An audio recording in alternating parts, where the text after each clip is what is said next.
یہ ہیں سچی توبہ کرنے والے لوگ جو بتا دیتے ہیں کہ ہاں واقعی عہد ایسے کیا جاتا ہے۔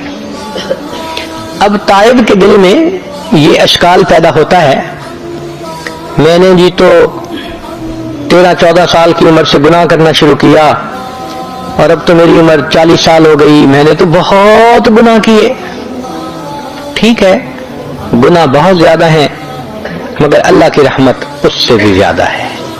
فرمایا اے میرے بندے، اگر تیرے گناہ ساری دنیا کے ریت کے ذرات کے برابر ہیں، اگر تیرے گناہ سمندروں کے پانی کے قطروں کے برابر ہیں، اگر تیرے گناہ ساری دنیا کے درختوں کے پتوں کے برابر ہیں، اگر تیرے گناہ آسمان کے ستاروں کے برابر ہیں، تیرے گناہ تھوڑے ہیں، میری رحمت زیادہ ہے، تو توبہ کرے گا، میں تیری توبہ کو پھر بھی قبول کر لوں گا۔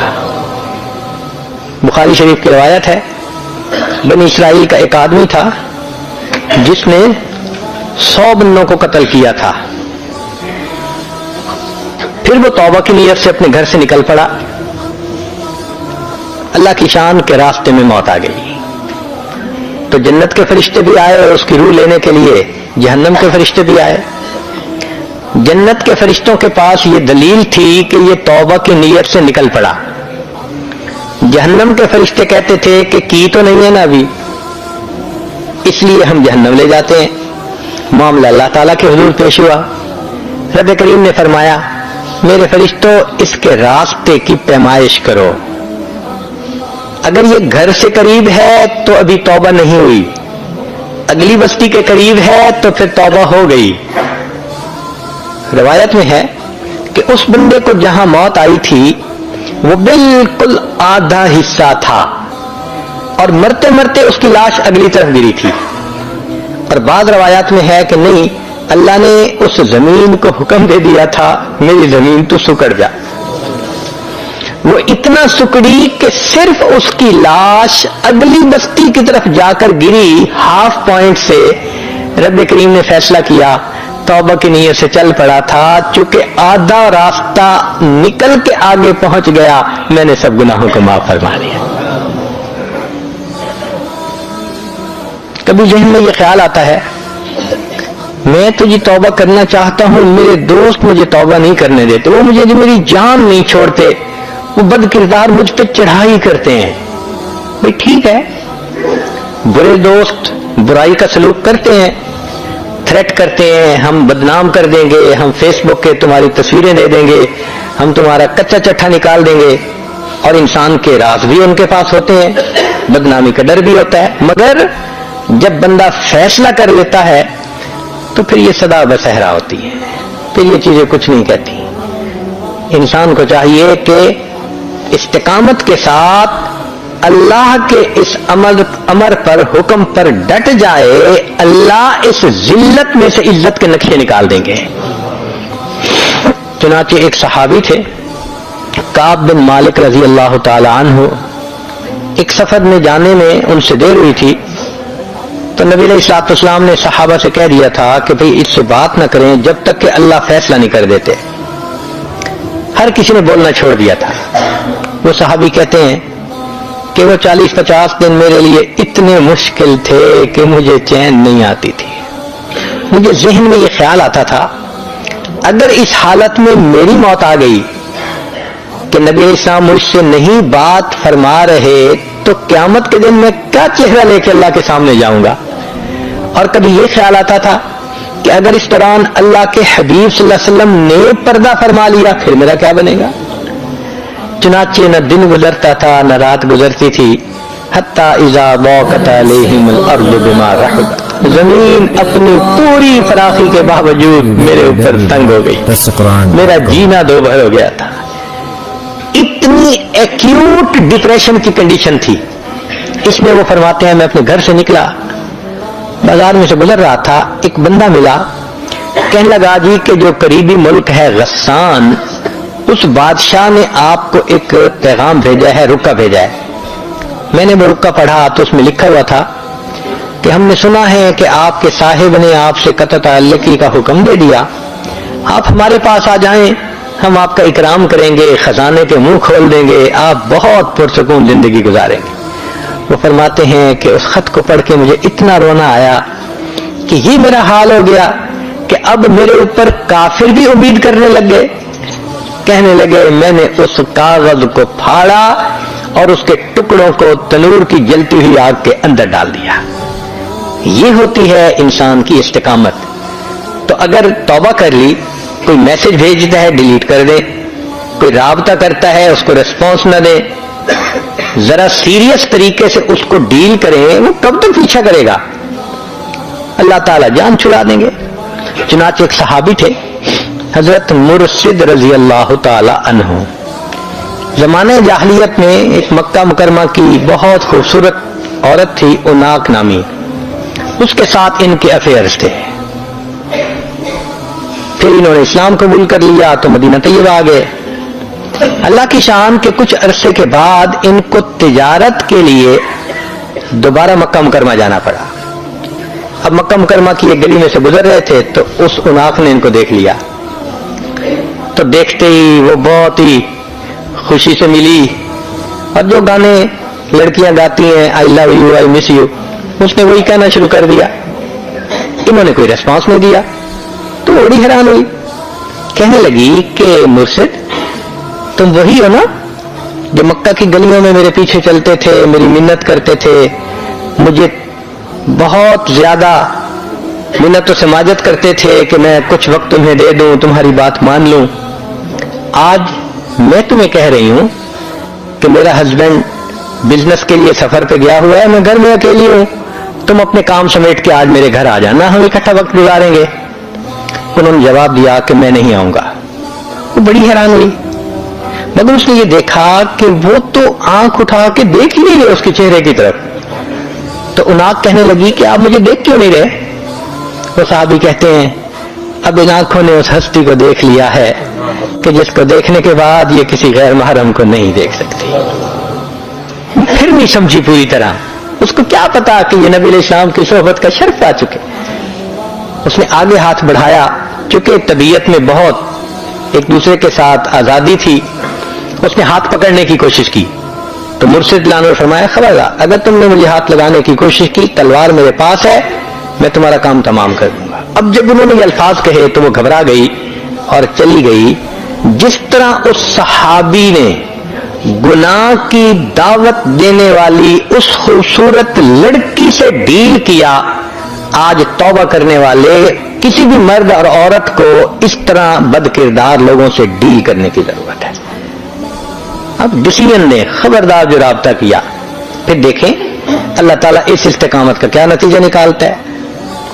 کبھی کبھی یہ دعائیں بھی پڑھیں، حدیث پاک میں ہے اللہم انا نجعلک فی نحورہم ونعوذ بک من شرورہم اللہم استر عوراتنا وآمن رواتنا۔ ان دعاؤں کا پڑھنا بھی انسان کے لیے فائدے کا سبب بنتا ہے۔ کبھی ذہن میں یہ خیال آتا ہے کہ گناہ تو میں نے چھوڑ دیا لیکن پچھلی یادیں عذاب ہیں میرے لیے۔ واقعی یہ ایک پریکٹیکل پریشانی ہے جو توبہ کرنے والے کو پیش آتی ہے۔ اتنی میموریز ہوتی ہیں، نماز میں بھی وہی خیال، اٹھ سے بیٹھتے وہی خیال، ذہن سے خیال ہی نہیں نکلتا۔ تو بھائی ہمارے لیے ان یادوں کو بھولنا مشکل ہے، اللہ تعالیٰ کے لیے ان یادوں کو بھلا دینا تو بہت آسان ہے۔ تو اللہ سے دعا مانگیں، 2 رکعت نفل پڑھیں، اللہ تعالیٰ ایسے یادیں ذہن سے نکال دیں گے کہ کبھی بھولے سے بھی خیال نہیں آئے گا۔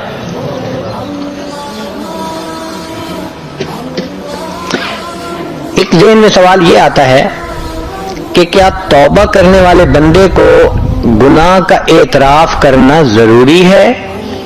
جواب جی ہاں، گناہ کا اعتراف اللہ رب العزت کے سامنے کرنا ضروری ہے۔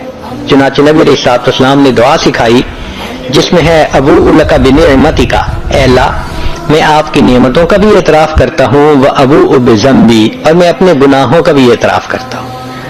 تو گناہوں کا اعتراف تو کرنا ہی پڑتا ہے، دنیا میں کر لے تو بہت بہتر، ورنہ جہنم میں جا کے تو ہر بندہ کے اعتراف کر لے گا۔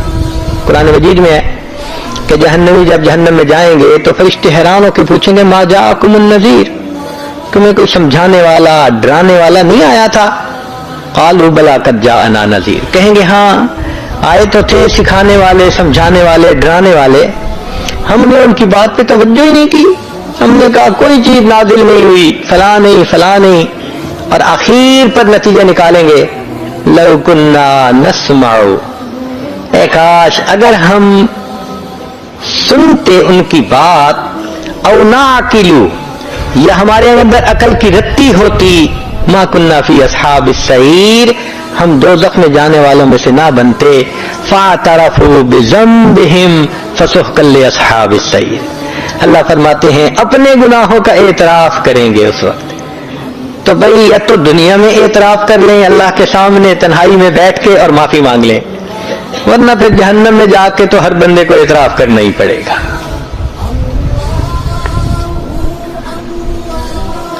ایک سوال ذہن میں یہ پیدا ہوتا ہے کہ جی میں نے گناہوں سے توبہ تو کر لی مگر میں کمزور ہوں، مجھے لگتا ہے میں بچ نہیں سکوں گا۔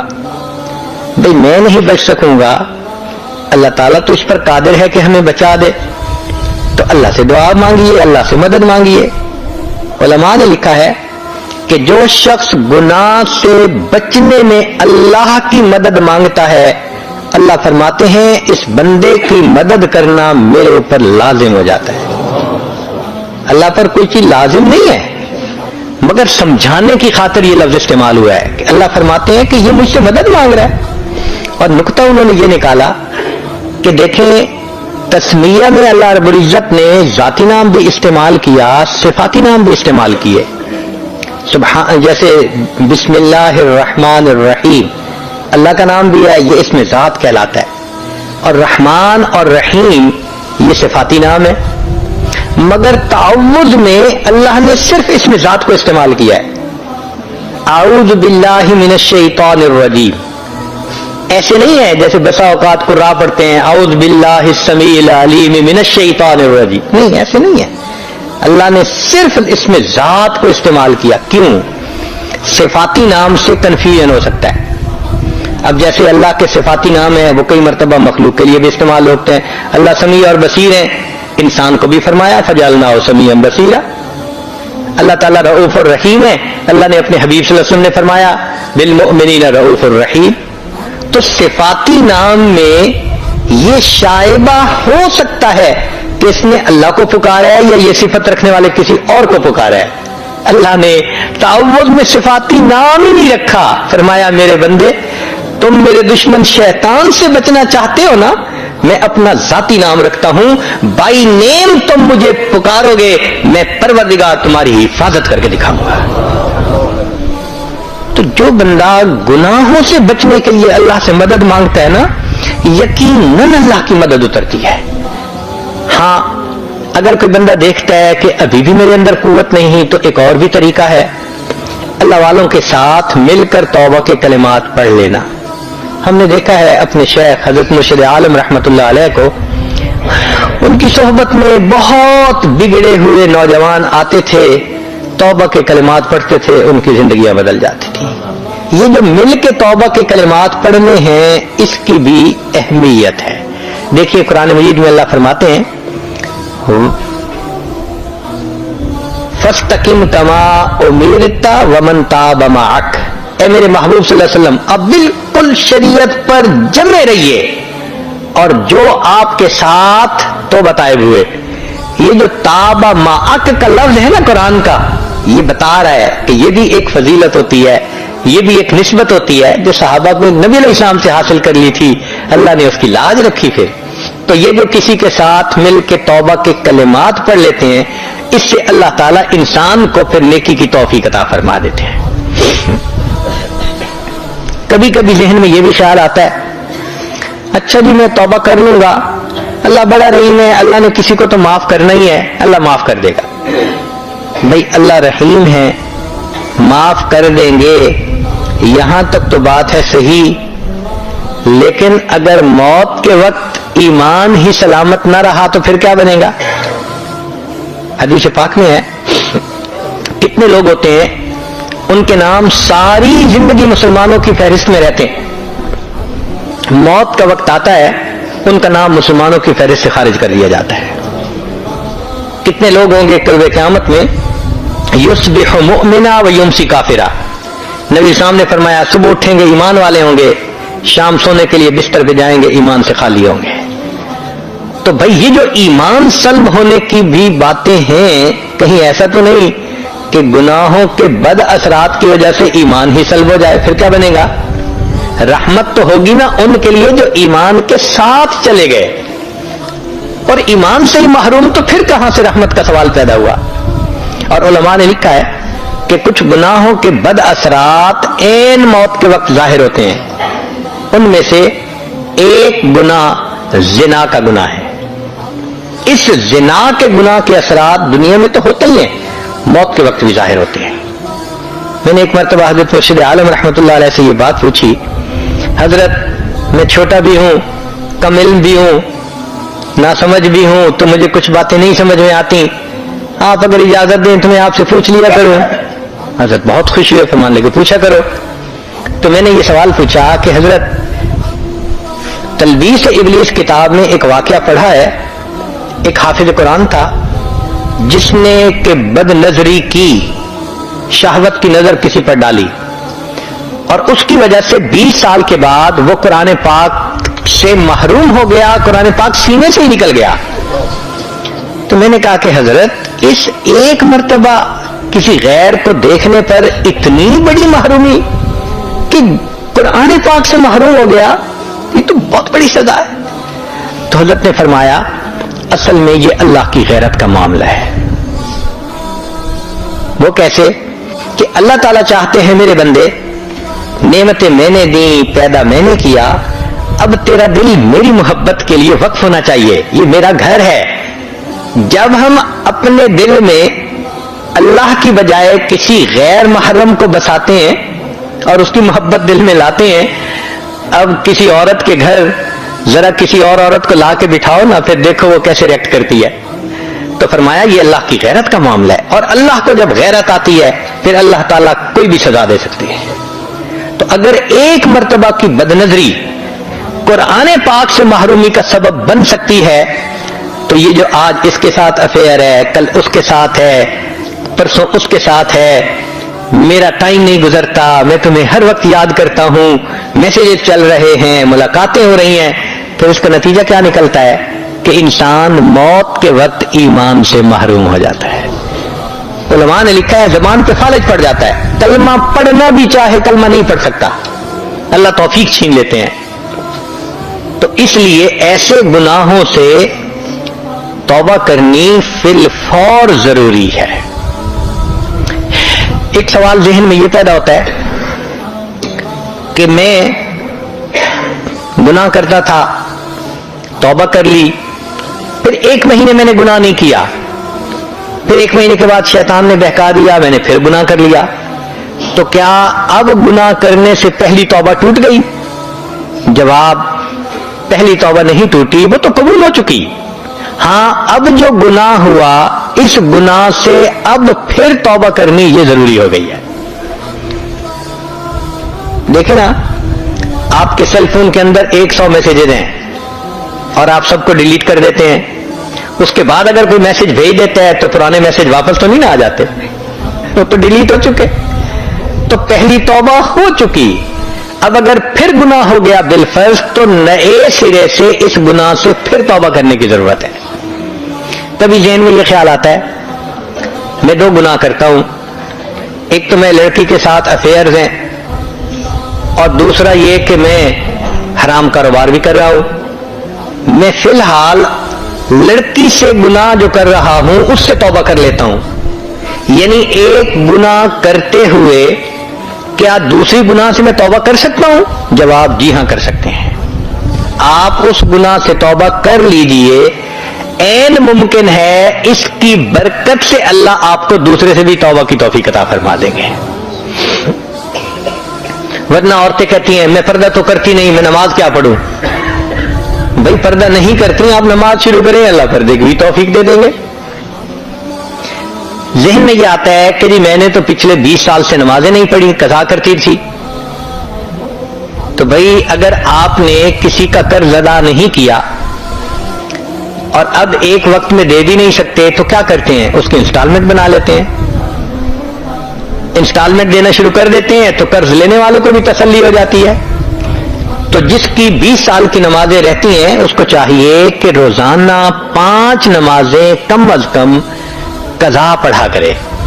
نوافل قبول نہیں ہوتے جس کی قضا نمازیں بچتی ہوں، اس کو چاہیے کہ نوافل کی بجائے بھی قضا نماز کی نیت کرے، تہجد میں قضا نماز پڑھے، اشراق کے وقت پڑھے، چاشت کے وقت، اوابین کے وقت، ہر وقت یہ پڑھے۔ ہاں